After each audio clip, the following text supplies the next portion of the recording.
E agora nosso convidado, o bastonário da Ordem dos Advogados, João Massano. Olá, bom dia e bem-vindo.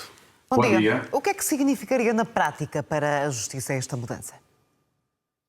Eu diria que afastar, neste caso, o juiz da seleção dos e-mails não pode ser comparável à questão das escutas. Nós sabemos perfeitamente que num e-mail está a vida de uma pessoa, pode estar a vida de uma pessoa, tudo, muito mais do que muitas vezes está numa chamada telefónica. Podem estar exames médicos, podem estar outro tipo de dados sensíveis que não estão, muitas vezes, numa chamada telefónica. Não é possível, na minha opinião, comparar as duas situações. E, em segundo lugar, eu não ignoro que a investigação tem que andar mais depressa, que é preciso chegar ao fim dos processos, mas se calhar não é sacrificando permanentemente, como tem vindo a ser feito até agora, as garantias da defesa e a possibilidade de defesa dos cidadãos. Mas aproveitando, ao não existir autorização prévia, não se corre o risco de violar direitos de privacidade dos arguidos?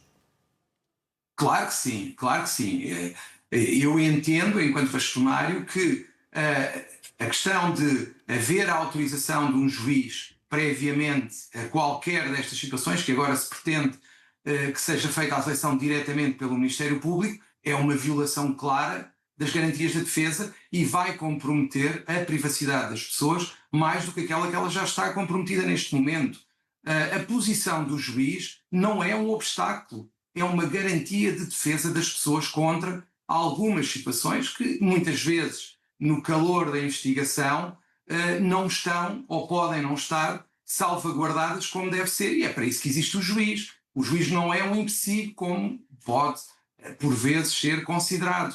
E nós entendemos que não se pode continuar a sacrificar as garantias da defesa em prol de uma celeridade e eficácia da investigação. Já se percebeu também que o Sr. Bastonário entende que não faz sentido comparar o acesso a e-mails com as escutas telefónicas. Mas esta alteração na prática não podia também mesmo ajudar a eliminar anos de atrasos, como ouvimos ouvir há pouco, nesta explicação de proposta, como teria acontecido, por exemplo, na Operação Influencer? Eu queria primeiro saber, e essa é uma questão que eu gostaria de deixar no ar, é porque é que nós ainda estamos a aguardar desenvolvimentos nesse processo. É por causa de um juiz de instrução ou por causa de um juiz que está, entre aspas, a parar a análise dos e-mails? Essa é a razão pela qual ainda não temos qualquer decisão ou qualquer novidade no processo influencer? Eu questiono, por exemplo, a rota do Atlântico, o tempo que demorou até chegarmos a uma acusação. Isso tem a ver com a questão dos e-mails? Não acredito.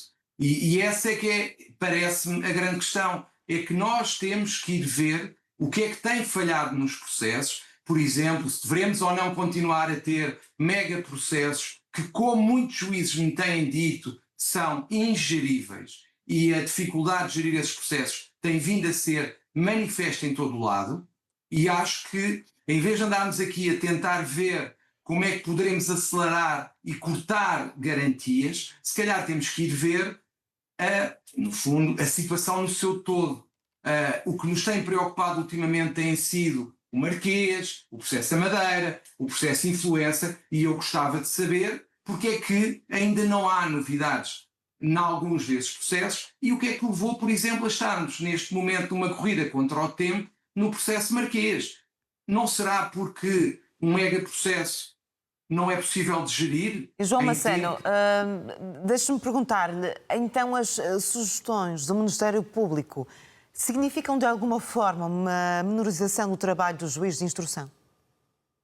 Claramente, porque se nós vamos afastar o juiz de instrução do controle dos e-mails, estamos a tratar o juiz de instrução como um obstáculo à investigação, à celeridade processual, quando não é isso que está em causa. Este juiz não é um obstáculo. Este juiz é uma garantia dos direitos das pessoas. E é para isso que ele existe. E o Ministério Público, na minha opinião, tem que procurar outros meios para que as coisas andem mais rapidamente.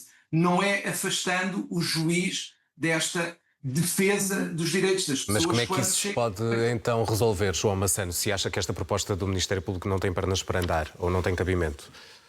Eu acho que tem que ser ponderada esta proposta e eu tenderia a dizer que o mais importante neste momento seria ver porque é que as investigações muitas vezes demoram o tempo que demoram, porque é que as acusações demoram o tempo que demoram e recordo o relatório do TCIAP que foi conhecido há poucos dias, que apontava várias situações em que não havia análise de prova durante anos e aí não houve qualquer intervenção do juiz de instrução. O problema é que nós estamos muito focados em alguns atos quando se calhar temos que ver o processo no seu todo. E é aí que nós estamos a falhar. Não estamos a olhar o processo no seu todo, não estamos a olhar para atos que correm mal durante um processo e permitam-me lançar um desafio. Por que não fazer uma análise do processo Marquês e ver as falhas que ocorreram desde o seu início, desde a detenção do ex-primeiro-ministro até à fase em que nos encontramos agora, o que é que falhou e o que é que pode ser melhorado. Porque, muito sinceramente, acho que temos que repensar os megaprocessos. Nós Muito não bem. podemos ter processos que são difíceis de gerir por todos, quer pelo Ministério Público, quer pelos advogados, quer pelos juízes que têm que julgar. Fica esse desafio. João Maceno, muito obrigada por ter estado connosco. Um bom Obrigado dia. pelo convite. Muito obrigado, um bom dia.